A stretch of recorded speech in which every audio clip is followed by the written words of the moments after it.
The sun bled a sickly red across the cracked asphalt of the forgotten town, where the wind whispered through dead cornfields and peeling paint clung to sagging houses like ghosts too stubborn to move on. And in that dying light, the town's true nature stirred awake, hidden behind fake smiles and rusted mailboxes. Here, in the crumbling heart of nowhere, hatred hadn't disappeared. It had simply learned to smile through its rotting teeth. Nobody talked about what happened when the sun dipped low, when the locals who wore their Sunday best could barely keep their knuckles from whitening with old anger, when the rusted old diner on Main Street turned into a stage where glances lasted too long and laughter sounded like a threat. It was a town where strangers were noticed and remembered, and boys like Ellis, a 17-year-old black kid with a bad leg and a dog he loved more than life, did not belong on the wrong side of the tracks after sunset. But tonight, Ellis wasn't thinking about that. He was thinking about the way the fields smelled after a rain, about how his dog Shadow chased grasshoppers with endless joy, about the way the town looked small from the hill just beyond the railroad bridge, and how he just wanted one evening where his body didn't ache and his heart didn't feel heavy. As he guided his battered wheelchair down the cracked sidewalk, the wheels bumping and screeching with every crack, Shadow trotted faithfully beside him, tongue lolling out in a happy, oblivious grin. Neither of them noticed the low rumble of engines that purred like lions in the distance, or the way the sky seemed to bruise purple and black as the last light died, or how on nights like this, monsters wore leather and steel instead of claws and teeth. And when the first motorcycle roared around the corner, belching smoke and hunger into the air, Ellis froze, instinctively clutching the leash tighter as Shadow barked once, uncertain. The bike circled like sharks scenting blood, and from behind mirrored helmets and beer-stained patches, grins stretched far too wide split the night open. They knew exactly what they had found, and in a town that pretended it had no sins left to hide. Tonight would be another secret buried in the fields, another scream swallowed by the wind, unless something, or someone, answered back. The lead biker stopped inches from Ellis, his front tire nearly pressing against the boy's footrest, the engine coughing heat and smoke into his face as the others formed a tight, mocking circle around him and Shadow. They moved with the precision of a hunting pack, heads tilting in unison, laughter buzzing like wasps from behind their helmets.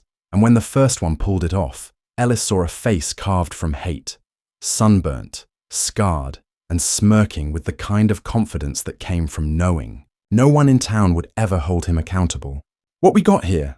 the man sneered, his voice heavy with that southern drawl that twisted charm into threat. "You lost, boy? Ain't your kind supposed to stay over by the church side?" The others chuckled, their words overlapping like knives scraping glass. Crippled, mutt walker, porch monkey. Ellis didn't answer. His mouth had gone dry, his hand trembling on the leash as Shadow growled low and uncertain, hackles raised. But the bikers had already decided this wasn't going to be a conversation.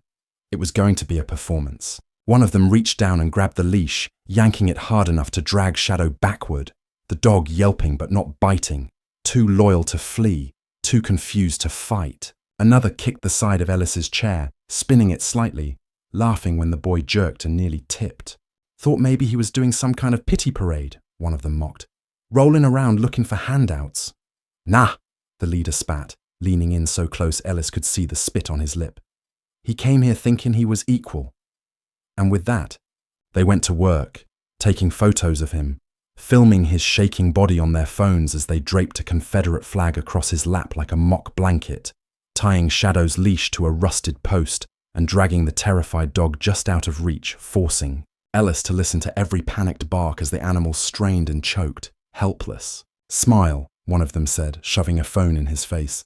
"You on white camera now." They called him a mistake, a leftover, a stain.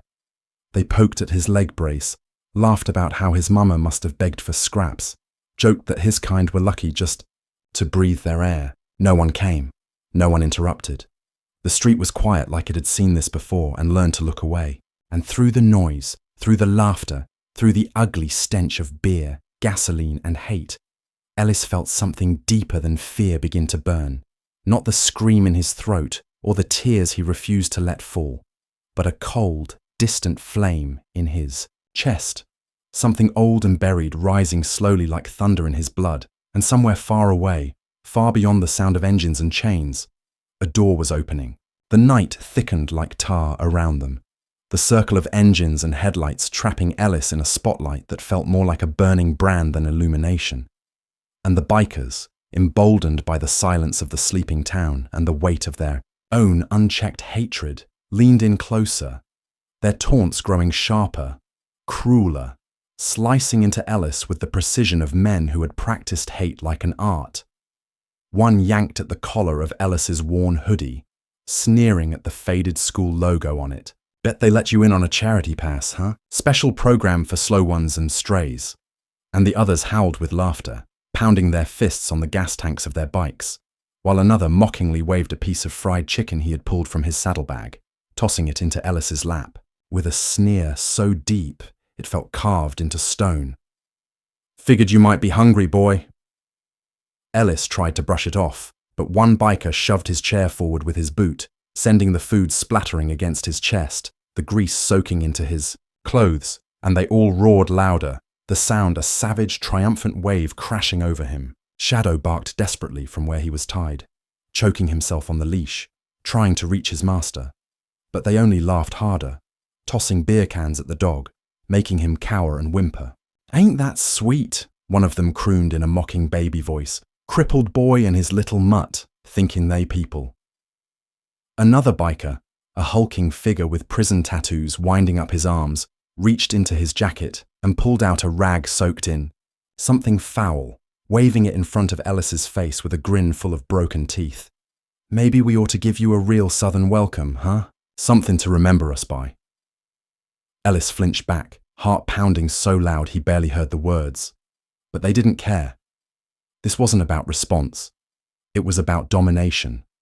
About watching something break under their hands. One biker lifted Ellis's wheelchair and tilted it back suddenly, making him scramble for balance, while others snapped pictures, one even posing beside him with a fake thumbs up, as if Ellis were some prize they had hunted down. Every second was a fresh wound, every sneer and shove another brick on his chest, crushing the air from his lungs, and as the humiliation wrapped tighter around him, squeezing his dignity to death, the fire inside him grew colder, sharper, like a blade being forged in silence. And though Ellis could do nothing now but endure, deep inside he knew. This night would not be forgotten, not by him, and not by those who thought they could break him without consequence. Let's take a brief pause. If you're listening to this story, let us know in the comments where you're from, and whether anything in this story reminds you of something you've seen or experienced. Your voice matters here. If you want more stories like this, raw, real, and unforgettable, make sure to follow. Now, we continue. The bikers weren't done. Not even close. And as the hours dragged their claws through the night, they turned the scene into a spectacle of degradation, a carnival of hate where Ellis was no longer a person, but a target, a canvas for every stereotype, slur, and centuries-old bitterness they could hurl at him. One brought out a rope and began tying a loose noose, not tight enough to strangle, but symbolic enough to twist Ellis's stomach into knots, dangling it mockingly in front of his face while the others laughed. "Y'all ever seen a cripple lynching? Might be a first." And the circle echoed with laughter so hollow it sounded like it belonged in a graveyard. Another biker pulled out a marker and began drawing crude, racist images on Ellis's hoodie and skin, pushing his sleeve up to scrawl insults down his arm like it was a page in a filthy history book, one that never stopped repeating itself. They threw dirty water on him to make the ink run, then pointed at the spreading stains like it was something hilarious, shouting things like, "Now you match the pavement," and "Bet your granddaddy picked cotton too slow." The leader leaned down close again, his breath hot and sour, whispering with a tone so calm it felt more violent than any punch. "You know what the real problem is? You people always forget your place. Always think this world owes you something just because your ancestors got dragged here. But we ain't forget. We still run this." And then, as if on cue, they turned their attention back to Shadow, still tied, still straining, grabbing the dog by the scruff and forcing it down, laughing as the animal barked and twisted, his panic rising with Ellis's, who could only scream no as one of them poured beer on the poor creature's head and called him just another mutt raised by trash. Shadow whimpered, eyes locked on Ellis, confused and afraid, and that sound carved something deep into Ellis, something that didn't cry or beg, something that didn't ask for justice or mercy anymore. It just waited. Somewhere in the distant dark, a train howled through the night like a warning, but the bikers didn't hear it. They were too busy celebrating their dominance, snapping final pictures, packing up their props of cruelty, thinking the fun was over and the damage done, leaving Ellis soaked, marked, and shaking in the dirt like forgotten trash. But they didn't know him. They didn't know who was coming. And most of all, they didn't know that what they had just done would echo far louder than their engines ever could. The morning did not bring relief, only silence, the kind of hollow quiet that settles after something wrong has happened, and the world pretends it didn't notice. Ellis sat where they left him, slumped in the twisted frame of his wheelchair, shirt soaked through with beer, marker ink, and spit. His dog curled tightly beside him now that they were no longer held apart, both too tired and broken to move. The sky was beginning to pale, bleeding grey behind the trees, and still not a single car passed by, not a porch light flickered on, not a voice asked if he was all right. The town had closed its eyes, the same way it always did when cruelty wore white faces and black leather. Alice's hands trembled, not from the cold, but from something deeper. Rage, shame, the feeling of being made into an object, something less than human, like all his fears had finally crawled out into daylight and proven themselves right. His skin still burned with the words they'd drawn on him, not because the ink stained him, but because the meaning behind it had soaked deeper, down into his blood, branding him with the reality that for people like them, people like him, dignity was a fragile thing and easily stolen. His phone, smashed in the dirt, blinked uselessly from under the crushed wheel of his chair, and he didn't even bother reaching for it. He just sat there, breathing in slow, shallow pulls, while Shadow licked at the bruises on his wrist with the careful, worried attention of something that loved too purely to understand hate. But someone else understood it all too well. Miles away, in a modest house hidden behind a row of ancient oak trees, a man stood at the edge of his back porch, watching the wind stir the fields. His posture was rigid, even in old age, shoulders square, feet grounded like a soldier still expecting the whistle of mortars. His name was General Abram Rourke, retired commander of the 3rd Armored Brigade, recipient of multiple citations for valor and strategy, and a man who had once ended conflicts with a single call from a satellite phone.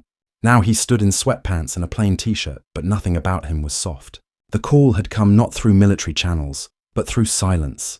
His grandson had not come home, and the boy's dog hadn't returned either, and that told Abram everything he needed to know. He'd seen what the world did to black men who didn't fit its mold, who weren't quiet enough, who looked proud when they should have looked grateful. He had raised Ellis to be strong, not because he believed the world was fair, but because he knew it wasn't. And now, staring out into the wind, he picked up the old rotary phone on his back wall, the one wired directly to people who owed him favours, who had once followed his orders not out of fear, but loyalty. Meanwhile, Ellis, with his last reserves of strength, finally began pushing himself forward. The wheels groaned and stuck, but he moved them inch by inch, dragging his broken pride behind him like a shattered flag. The path home seemed longer than ever. Each crack in the pavement felt like a reminder of his weakness, of their laughter, of the leash they had used to tie his identity to a post like a disobedient pet. He could still hear their voices in his skull, calling him boy like it was a slur, mocking his body, his family, his very presence. When he passed the diner, the morning crew pretended not to see him. One man lifted his coffee, eyes catching the stains on Ellis's shirt, and looked away like he was embarrassed, for himself, not for the boy who'd been brutalized. At home, Abram met him at the porch. The old man didn't ask what happened. He saw it written all over the child, on his skin, in his eyes, in the way Shadow refused to let anyone near without a low growl. The silence between them was enough. Ellis collapsed into his grandfather's arms, not out of weakness, but because he finally felt safe enough to fall. Abram caught him, gently, then lifted him with the strength of someone who'd carried dying men through sandstorms. He laid him on the couch, checked his bruises with a medic's calm, and said only one thing: "I need names." Ellis hesitated, but the rage that had burned low in his chest all night now flickered upward. He told him. Everyone. The town might have forgotten who General Rourke was, but the men responsible were about to remember. Later that day, in a worn-out trailer park at the edge of town, one of the bikers sat on his porch, cleaning his boots, humming tunelessly as if nothing had happened. A black SUV rolled up slow, tires crunching gravel, tinted windows not revealing a thing. The man squinted, stood, and reached for the handle of his door. But before he could turn, the back window of the SUV rolled down just an inch, and the man froze.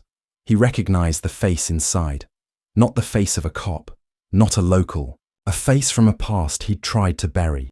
A face that once gave orders in battlefields no one talked about anymore. The SUV didn't stop. It didn't have to. The message had already been delivered.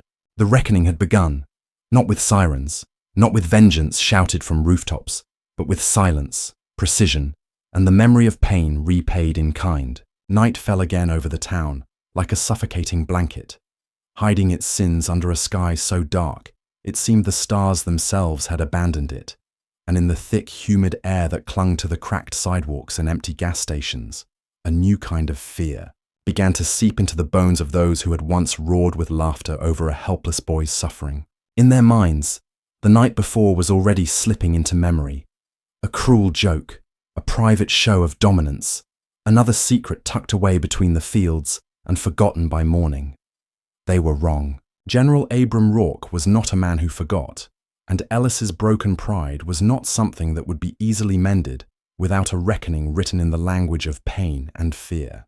And so, while the bikers returned to their haunts, swaggering through dive bars and rusted garages, laughing over beers about how things were back the way they should be, they did not notice the slow tightening of the noose around them. The first to feel it was Terry Mudflap Gaines, a thick-bodied man with a shaved head and a Confederate flag tattooed across his back like a billboard of bitterness. He was halfway through a pitcher of cheap beer at the Rusty Spur when the bartender, an old friend, suddenly stopped meeting his eye. Conversations faltered around him, heads ducked low. It wasn't just the usual scorn reserved for drunken troublemakers. No, this was different. This was fear. When Terry stumbled out into the parking lot later that night, alone and grinning to himself about the fun they'd had with that crippled mutt boy, he didn't even see the shadow that detached itself from the alley until it was too late. A flash of movement, a sickening crunch, and Terry went down, gasping for air, his nose shattered, the asphalt cold against his face. No words were spoken, just a hand gripping the back of his skull, slamming his face once, twice, 3 times into the pavement, until the world spun and blood filled his mouth. When he finally managed to lift his head, dazed and bleeding, a single photo fluttered down onto his chest. A photo of Ellis, battered and humiliated, the Confederate flag draped across his lap like a shroud. Terry scrambled backward on hands and knees, but the darkness swallowed the figure whole, leaving only the photo behind. The others weren't so lucky. Ricky Gearhead Malone was found the next morning in his garage, zip-tied to the frame of his own Harley, tarred and feathered like some relic from a forgotten century. Spray-painted across the front of the garage in stark black letters were the words, "History never forgets."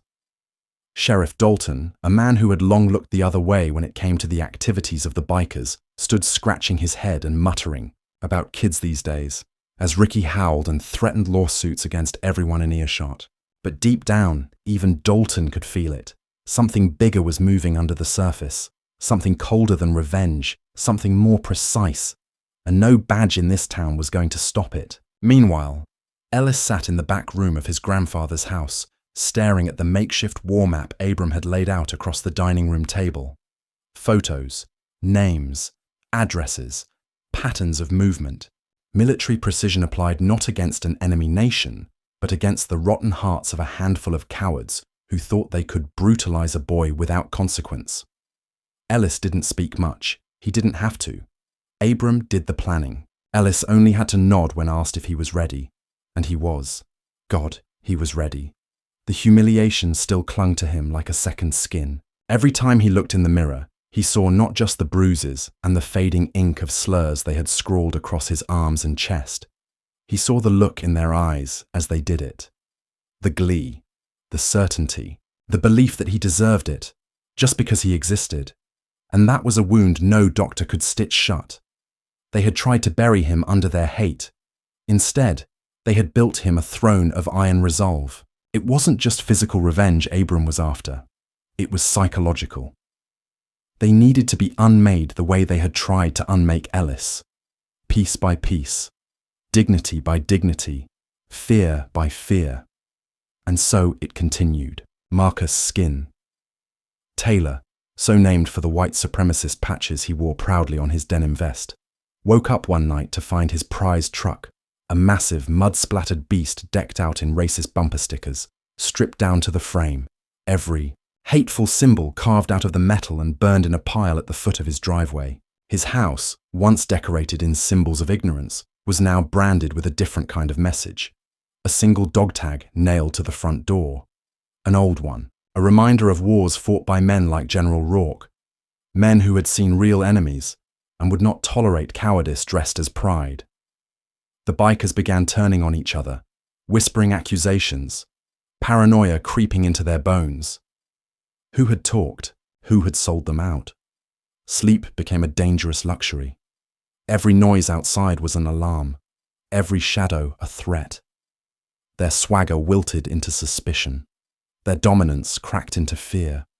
And still, none of them truly understood. They thought they were being punished for stepping on some old man's pride, for embarrassing a crippled boy.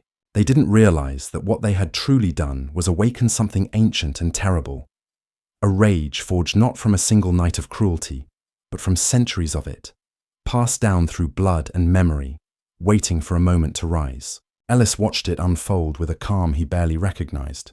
Not satisfaction. No, that was too simple. It was deeper than that. It was the knowledge that dignity, once taken, could only be reclaimed through strength, through endurance, through the refusal to bow even when the world demanded it. His scars would not be hidden. They would be worn like medals. And the men who had tried to write his story for him would learn that real power did not roar on motorcycles or hide behind flags of hatred. It moved in silence, it waited in the shadows, and when it struck, it left nothing behind but ash and memory. The quiet of the town was no longer peaceful. It was loaded, stretched thin like a wire pulled taut between two trembling hands. The bikers who had once ruled the streets with rumbling engines and cruel laughter were now ghosts in their own territory, hiding behind locked doors and peeking through curtains, whispering names they once shouted, afraid to admit out loud that the hunted had become the hunter. They still tried to act tough in daylight, strolling through diners, sneering at Ellis's name, telling anyone who would listen that nothing scared them. But fear doesn't always announce itself with screams. Sometimes it sits beside you in silence, shows itself in the way your hands shake when you reach for your keys, or how your throat dries when your phone rings from an unknown number. That fear was growing, and Ellis knew it. His bruises had faded, the ink on his skin finally scrubbed clean, but the humiliation hadn't left his bones. It had soaked in, deep, into the parts of himself he hadn't even realized were vulnerable. They had tried to reduce him to nothing, to a body in a chair, to a broken dog and a forgotten name. But they had underestimated the weight of legacy, and they had forgotten who his grandfather was. While the town slept uneasily, the general was awake, pacing in the shadows of his study, light glinting off old medals and dusty photographs of soldiers in deserts and jungles. He was assembling more than revenge. He was reconstructing a message, one written in the language of exposure, shame, and complete psychological collapse. This wasn't about violence anymore. That was too simple. What the bikers had done to Ellis was never just physical. They had tried to erase his identity. So now their own identities were unraveling. Slowly, precisely. It began with Beef Langley, the loudest of the group. A man with thick arms and a mouth that never stopped spewing hate, who prided himself on being the voice of their so-called brotherhood. One morning, he opened his locker at the mechanic shop where he worked, only to find it emptied of all his tools. Every wrench, socket, and screwdriver gone, and replaced with a single black doll, slumped over with its limbs broken, its face smeared, with red paint and a note pinned to its chest. How does it feel? His co-workers saw it. They didn't say anything, but they didn't laugh either. And that silence dug deeper into him than any insult. Over the next week, every time he touched a customer's car, something went wrong. A brake line severed, a transmission sabotaged. Calls flooded in, complaints, threats of lawsuits. He was suspended, then fired. By the time he realized what was happening, it was too late. His professional reputation had been dissected, limb by limb, in full view of the people who once shook his hand and called him brother. Meanwhile, Ellis returned to school. His entrance was not a triumphant moment, not some movie scene where bullies cowered and the crowd parted. It was quiet. Eyes followed him. Whispers fluttered down hallways. Some looked at him with pity, others with guilt. But none of that mattered. He wheeled through those corridors like a man rolling into court, his face unreadable. Every insult from that night burned behind his eyes. He didn't speak. He didn't need to. Everyone knew. And that knowledge hung over the town like a storm cloud. But the bikers weren't done suffering. Next was Reggie Bone Carter, who prided himself on his online persona. Videos mocking Ellis, edited footage, fake stories about how the boy had attacked first, all posted under fake accounts. Reggie liked to hide behind the screen. He didn't expect the screen to turn on him. One morning, his private videos leaked. Hours of drunken rants, footage of him desecrating black memorial sites with slurs, recordings of him mocking Ellis's disability in grotesque impersonations. They appeared on local forums, then spread like wildfire. His face was everywhere. His employer fired him on the spot. His girlfriend left him. His parents, lifelong town residents, refused to answer his calls. He tried to post a denial video shaking with tears, but no one believed it. The internet didn't forget, and neither did Ellis. And still, the town watched in uneasy silence. No one stepped in. No one stopped what was happening. The bikers had always believed this town belonged to them, that their flags, their clubs, their legacy of fear gave them ownership over everything they saw. But now, it was like the soil itself had turned against them. The same fields where they had dragged Ellis were now quiet sentinels to their downfall. Shadow, healed and watchful, stayed close to Ellis now, rarely barking, as if he too understood the balance had shifted. At night, the boy sat with his grandfather, listening to stories from the wars, learning the lessons between the words, how power doesn't always need to shout, how some wars are won not on battlefields, but in the enemy's mind. Ellis wasn't just recovering, he was learning, becoming something colder, smarter, and stronger than they had ever imagined. But even now, even as they fell one by one, the worst of them still clung to their hate. One man, the ringleader, the one who had placed the flag on Ellis, the one who had called him boy with venom in his voice and joy in his eyes, was still untouched. Tommy Knox Farrell, the leader, the last to fall. And he knew it. He felt it in the way his phone rang at midnight and no one answered. In the way his mail was opened and resealed. In the way every time he started his bike, a flash of fear gripped his chest. He kept his pistol loaded now, kept the lights on all night. But fear was not a gun you could draw. It was a poison that lived in your bloodstream waiting. And Ellis was waiting too, not out of mercy, out of precision. Because humiliation was not just about pain, it was about time. Letting the enemy feel every second. Letting them wonder when it would come, how it would come, and if it already had. Tommy Knox Farrell had always believed himself untouchable. He was the one the others followed, the one with the loudest voice and the hardest fists, the one who told the rest how far to go and when to stop. Except this time, no one had stopped. That night with Ellis wasn't just another scare tactic. It had become something different, something legendary in their circles. They hadn't just humiliated the boy. They had filmed it, bragged about it, relished it. They had wanted the story to spread, to remind the town who was in control. But the story hadn't died. It had mutated, like a virus. And now Knox lived in a prison of his own making. The doors of his house were always locked. Cameras lined his porch.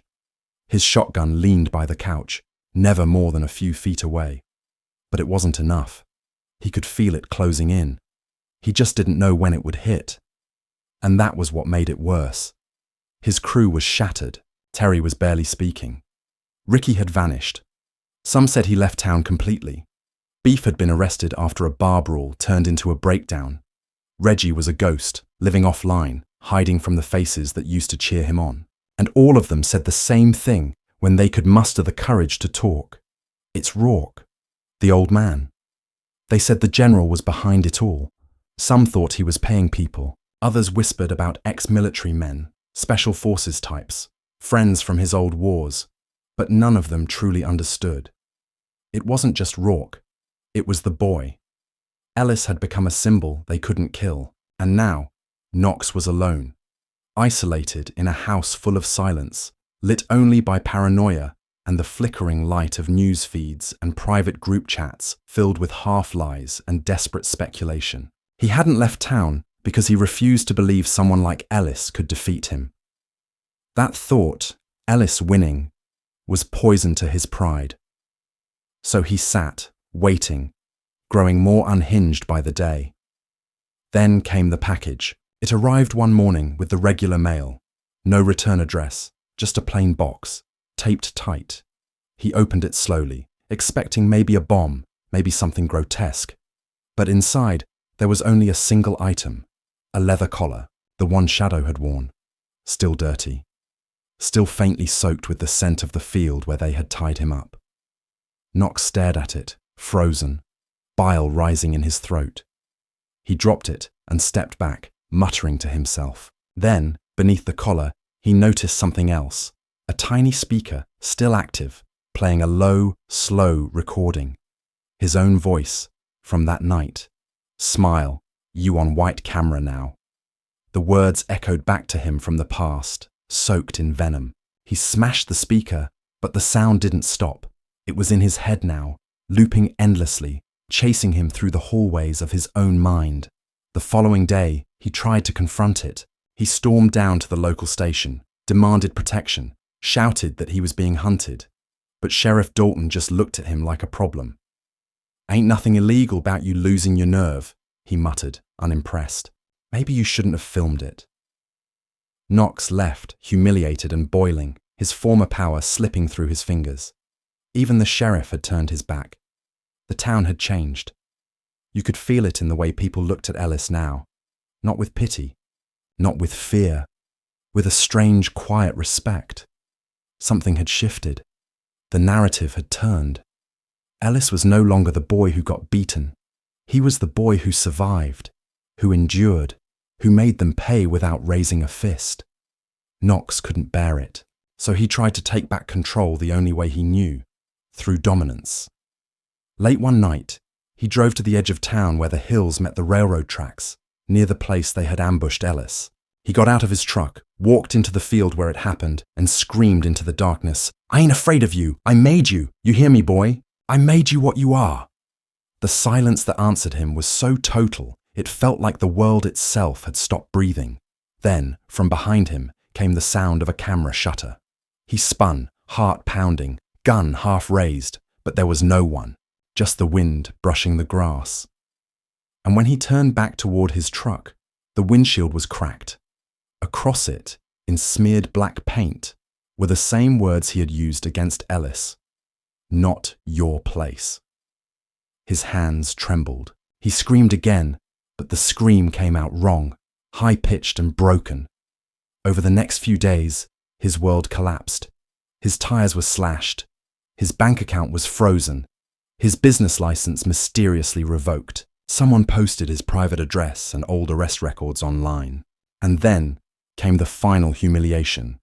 A video, edited carefully, showing everything from that night, every word, every action, spliced with images of Ellis's injuries, local newspaper headlines about racial violence, and a caption that read simply, "This is who he is." It went viral. His family stopped answering his calls. His old biker buddies deleted him from their phones. Knox became a symbol of disgrace. He tried to speak out, tried to deny, justify, threaten, scream. But no one listened. The final blow came quietly. One morning, he woke to find the entire side of his house spray-painted, from roof to foundation, in red letters. "The General remembers. So does the blood." That's when he stopped fighting. That's when he stopped leaving his house at all. Rumor was he started sleeping in the basement, too afraid to face the windows. Ellis, meanwhile, said nothing. He didn't have to, because now the town remembered. They remembered the boy in the chair, the dog, the night no one helped, and they remembered how everything changed when someone finally answered back. Not with chaos, not with war, but with memory, silence, and the kind of justice that makes a man face himself. The town breathed in shallow gasps now, like an animal caught in a trap, too scared to gnaw off its own leg, but too weak to fight. Whispers filled the corners of diners, grocery stores, and church basements. Whispers about Ellis, about General Rourke, about the bikers who had once owned the streets but now couldn't even show their faces without being met with stares so sharp they might as well have been knives. No one spoke directly of what had happened to Ellis that night. No one dared.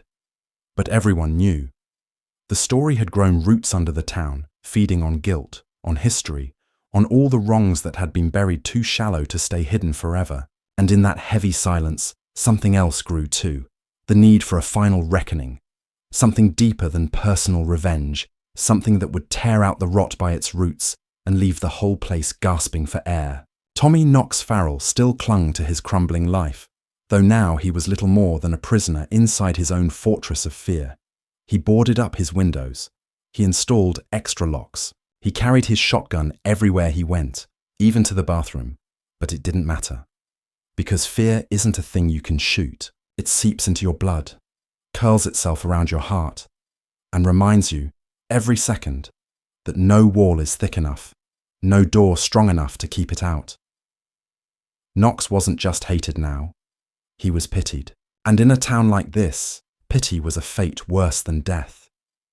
Meanwhile, Ellis moved through his days with a quiet certainty. The same hallways where once he had been whispered about with sneers and mockery now parted for him like water around a stone. The teachers watched him with careful eyes. Students dared not meet his gaze unless they meant it with respect.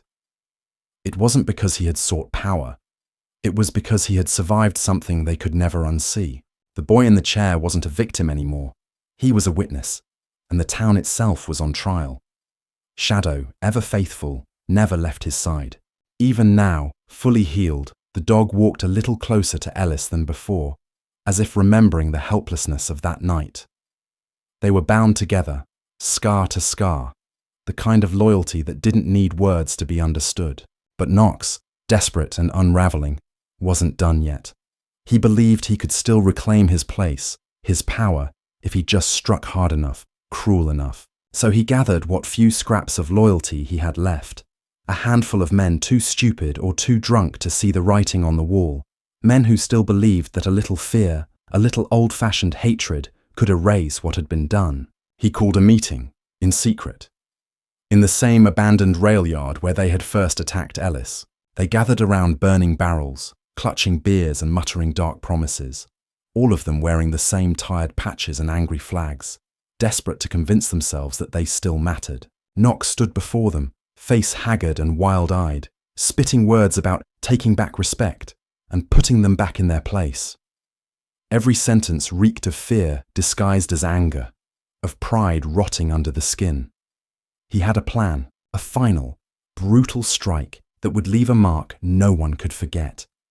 They would go after Ellis again, publicly, visibly. No more games, no more shadows.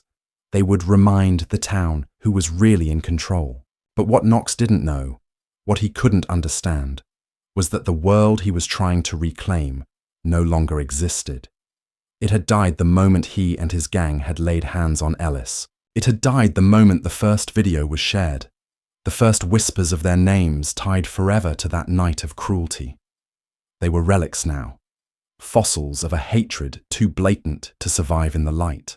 And so, when Knox and his men rolled into town that night, wearing masks and carrying chains, Confederate flags tied around their waists like war banners, they didn't find fear.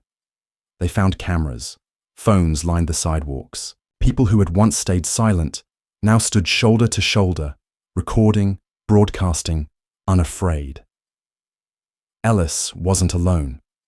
The town had turned against them, not with fists or screams, but with exposure, with the cold, unblinking eye of a lens. Every movement Knox made was documented.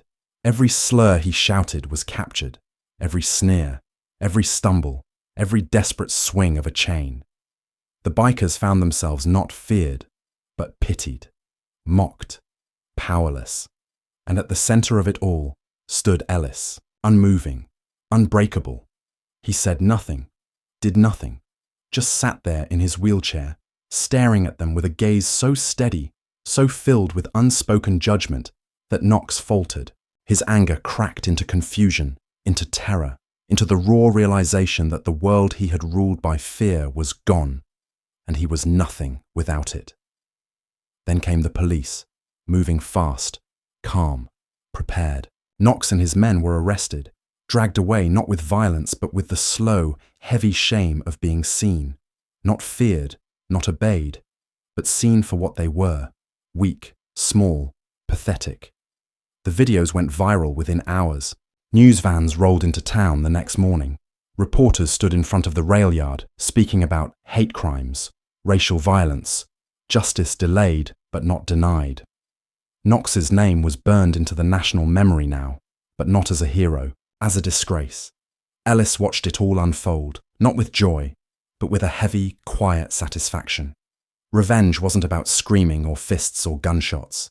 True revenge was living, thriving, refusing to be erased. Knox had wanted Ellis to remember that night forever, and Ellis would.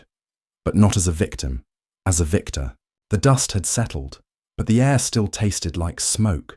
Smoke from old fires, some of them literal, others centuries old, passed down through blood and silence, through looks that lingered too long and words that never needed saying. The town had changed, or at least pretended to. The flags came down. The paint was scrubbed off sidewalks. People shook Ellis's hand in public now, nodded with the cautious reverence one offers a figure in history books, the kind they once ignored. But beneath all of it, the roots were still there. The same eyes that had looked through him in classrooms now looked at him with a different discomfort, no longer dismissive, but uncertain, as if they didn't know where to place him now that he couldn't be dismissed, reduced, or pitied. And Ellis felt it every day. He wheeled through the world like someone who'd walked through fire and come out alive, but changed. His scars were no longer visible, but they had taken up residence deeper, etched not in skin but in the way he carried himself, in the things he no longer said. Knox sat in prison, a quiet, nameless facility upstate, where the walls didn't echo with shouts, but with regret. He wasn't famous there. No cameras, no followers, just a number and a routine. The humiliation clung to him like sweat. Every night he laid on his cot and tried not to remember the boy in the chair who never said a word, because that silence had followed him here. It was louder than any courtroom, heavier than any sentence. He had lost everything: the brotherhood, the power, the fear he once commanded. The world had stripped him naked, and all that was left was the weight of his own hate staring back at him with no one left to carry it but himself. Ellis didn't celebrate. There were no parties, no speeches. The victory felt hollow in ways he hadn't expected. What they had done to him couldn't be erased. No justice, no sentence, no viral video could reach back in time and remove the hands that had shoved him, the voices that had mocked him, the fear that had sunk its teeth into his chest and tried to claim him. He had won, but the cost was something he'd never fully understand until years later. He began to speak less, started avoiding crowds. The world called him strong, brave, heroic. But inside, he was still untangling the knots they had left in him. He still dreamt of Shadow's helpless barking, still heard the words, "Boy, Muttwalker, know your place." They played in his mind like background noise, reminders of a wound that would never close completely. General Rourke sat on the porch most nights now, older than ever, his eyes harder, quieter. He had orchestrated every step with the precision of a man who had once ended wars, but the victory came with no pride. Watching his grandson suffer had reopened wounds even the battlefield hadn't reached. He had fought enemies in foreign lands, but nothing prepared him for watching a boy he loved be lynched in spirit, tied not with rope, but with symbols, laughter, history. He watched Ellis in silence. He didn't offer wisdom, didn't speak of strength. He only sat nearby, close enough that Ellis could feel him there, a shadow of the past holding vigil over the future. One day, months after the final trial, Ellis returned to the place it all began, the field near the tracks. The grass had grown over most of it. The fence post where they had tied Shadow was still standing, weathered, bent. He sat there for a long time, staring at it, not crying, not raging, just remembering. Shadow lay beside him, older too, his head resting on Ellis's foot, eyes closed in peaceful loyalty. Ellis reached into his jacket and pulled out something small, folded, yellowed, soft from age. The Confederate flag they had thrown on him that night. He had kept it, not out of honor, out of memory. He unfolded it slowly and laid it on the ground like a shroud, then placed a photo on top, one of himself from the hospital, bruised and still holding onto Shadow's leash. He lit a match. The flames climbed quickly, hungrily, consuming the fabric and the history sewn into it. The wind carried the ashes eastward. Ellis watched them rise without blinking. He didn't smile, didn't speak, just watched until there was nothing left. Back in town, they built a memorial, not a statue, not a plaque, just a bench under an old oak tree near the school with no inscription. People started calling it Ellis's place. He hated that, but he let them feel like they had done something. The truth was, there would never be enough benches, never enough paint to cover what had happened, because this story didn't end with a victory. It ended with a memory, a permanent, living scar on the soul of a place that once thought it could bury its ugliness forever. Sometimes, strangers would visit the town, asking what happened. Locals would speak in hushed tones, using words like tragedy and redemption, trying to make sense of it all, trying to soften the edges. But Ellis never did. He knew exactly what had happened. He had lived it. He had carried it. And now he wore it, not as a wound, but as armor. The truth was never simple. The truth was cruel. And in that truth, in its sharpness and its honesty, Ellis had found something stronger than forgiveness. He had found clarity, and sometimes that was enough. Before we close, we want to hear from you. What did this story make you feel? Have you ever experienced racism in your own life, directly or indirectly? Share your thoughts in the comments. Your voice matters deeply to us. Every single one of you is important, and we genuinely value the time you spend with these stories. If this story moved you, helped you see something differently, or simply held your attention, consider subscribing and leaving a like. It helps us keep telling the stories that need to be told. We wish you a peaceful and thoughtful day. And if you listened all the way to the end, write this phrase in the comments so we know you're one of the few who stayed until the last word. Some scars don't fade, but they teach.